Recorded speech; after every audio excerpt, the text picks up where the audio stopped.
एक समय की बात है। एक गांव में सफेद साड़ी वाली चुड़ैल का आतंक था। चुड़ैल रात भर गांव में घूमती और गांव का जो भी आदमी उसे दिखाई देता उसे वो घायल कर देती। अरे कोई तो बचाओ, मर गया रे। एक रात हरिया अपने खेत से अपने घर लौट रहा था कि तभी अचानक उसके सामने चुड़ैल आ जाती है। अरे बाप रे, ये चुड़ैल कहाँ से आ गई? आज तो मैं गया काम से।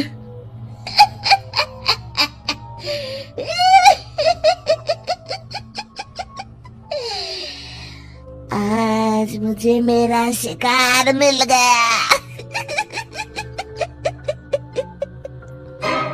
अरे चुड़ैल दीदी, मुझे छोड़ दो। जैसे ही चुड़ैल हरिया की तरफ बढ़ती है, हरिया वहाँ से भाग जाता है और अपने घर के दरवाजे पे पहुँचता है। अरे भगवान, जल्दी से दरवाजा खोलो, मेरे पीछे चुड़ैल पड़ी है। हरिया की पत्नी जल्दी से दरवाजा खोल देती है।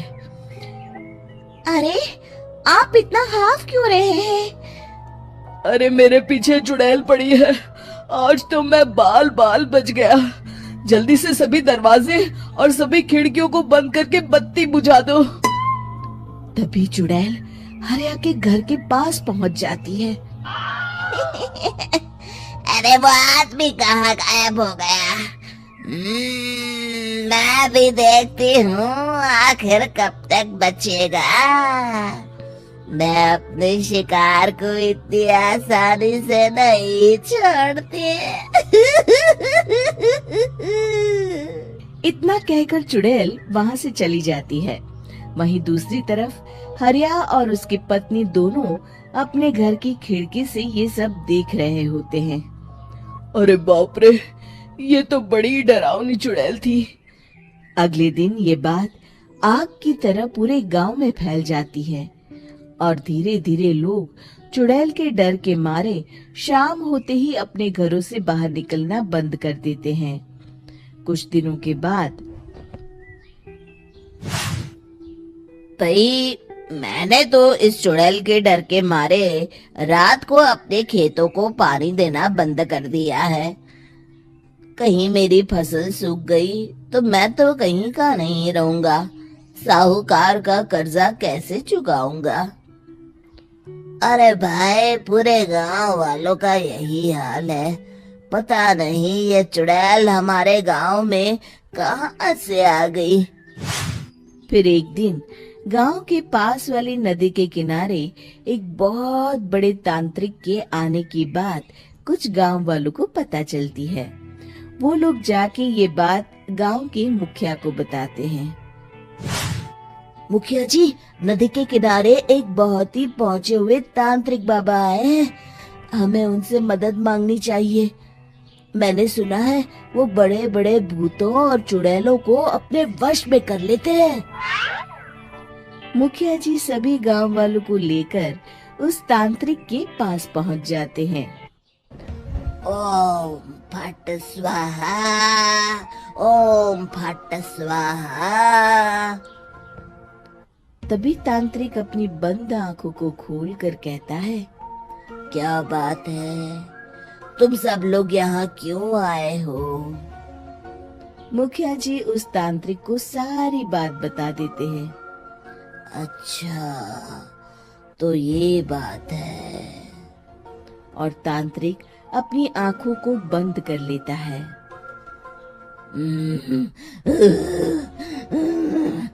मैं देख रहा हूँ तुम्हारे पूर्वजों ने बहुत पाप किए थे, जिससे ये गांव अब श्रापित हो चुका है। उसी के फल स्वरूप तुम्हारे गांव में चुड़ैल आई है। ये चुड़ैल बहुत खतरनाक है, ये किसी को नहीं छोड़ेगी। हे भगवान, मर गए रे, अब क्या होगा? तभी गांव के मुखिया जी कहते हैं, बाबा, इस चुड़ैल से हम सबको बचा लीजिए। कोई तो उपाय होगा। इसका सिर्फ एक ही उपाय है। सभी गांव वालों को बारी बारी हर दिन अपनी आधी फसल उस पहाड़ी के ऊपर बनी काली गुफा में छोड़ के आनी होगी, तभी उस चुड़ैल की भूख मिटेगी और श्राप का प्रभाव खत्म हो जाएगा और तुम सब जिंदा बच जाओगे। सभी गांव वाले उस तांत्रिक की बात को मान लेते हैं और वहां से चले जाते हैं। फिर अगले दिन से रोज उस गांव के लोग बारी बारी से अपनी आधी फसल उस काली गुफा के पास जाकर रखाते। कुछ दिनों बाद हरिया की बारी आती है। बाप रे, आज तो मेरी बारी है उस काली गुफा में जाने की। क्या करूं? वो तो बड़ी खतरनाक चुड़ैल है। मेरे तो हाथ पैर कांप रहे हैं। फिर हरिया डरते डरते अनाज की बोरियां अपनी बैलगाड़ी में लाद देता है। तभी हरिया की पत्नी उससे कहती है, देखो जी, संभल के जाना और किसी भी हालत में शाम होने से पहले वापस आ जाना। उस चुड़ैल का कोई भरोसा नहीं है जी। हरिया बैलगाड़ी में बैठते हुए कहता है, भगवान, मैं क्या वापस आऊंगा? लगता है अब तो मेरी खबर ही आएगी। इतना कहकर हरिया वहां से चला जाता है। रास्ते में जंगल से गुजरते हुए हरिया की बैलगाड़ी का एक चक्का बड़े गड्ढे में फंस जाता है। हे भगवान, अब ये क्या मुसीबत है? हरिया नीचे उतर के पूरी ताकत से अपनी बैलगाड़ी को गड्ढे से निकालने की कोशिश करता है।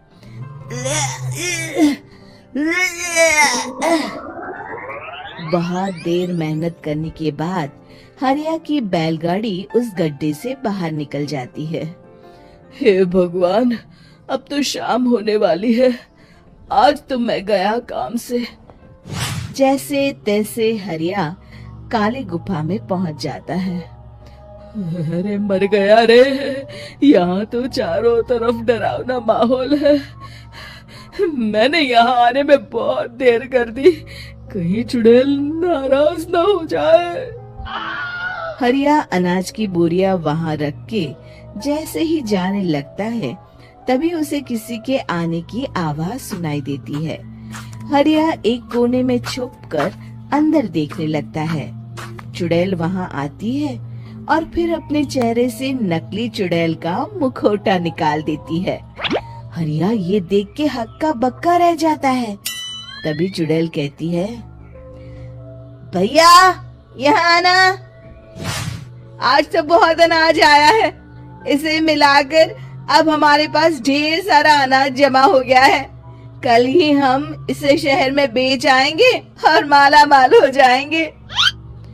तभी अंदर से नदी के किनारे वाला तांत्रिक बाहर आता है। अरे, ये तो तांत्रिक बाबा है।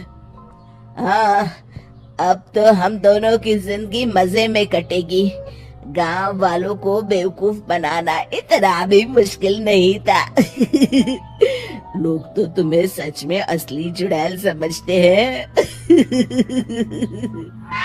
हाँ, तुमने सही कहा। अब ये गांव वाले चुड़ैल के डर से जिंदगी भर इस काली गुफा में अनाज पहुंचाते रहेंगे। अच्छा, तो ये बात है।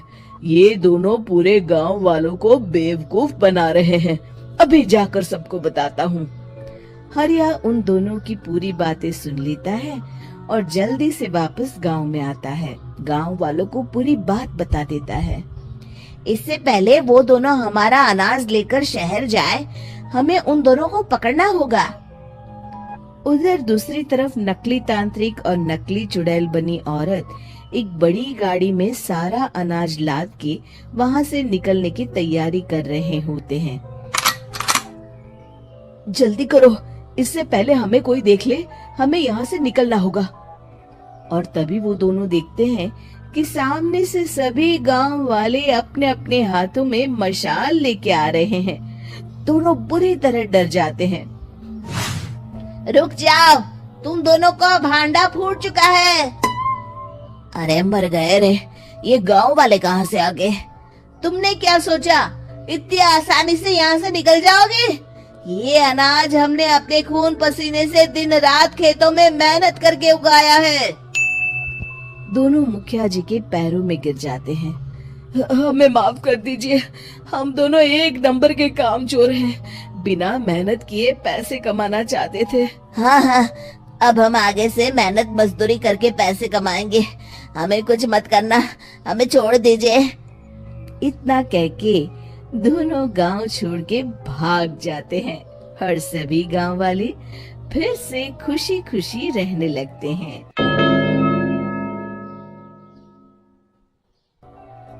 शिक्षा, तभी तो कहते हैं कि किसी भी समस्या का समाधान केवल सूझबूझ से ही करना चाहिए और कभी हिम्मत नहीं हारनी चाहिए। दोस्तों, हमें उम्मीद है कि आपको हमारी ये कहानी पसंद आई होगी। कृपया हमारे चैनल को सब्सक्राइब करें और सभी अपडेट्स के लिए बेल आइकन जरूर दबाएं। और हाँ, वीडियो लाइक और शेयर करना मत भूलिएगा। Bye bye.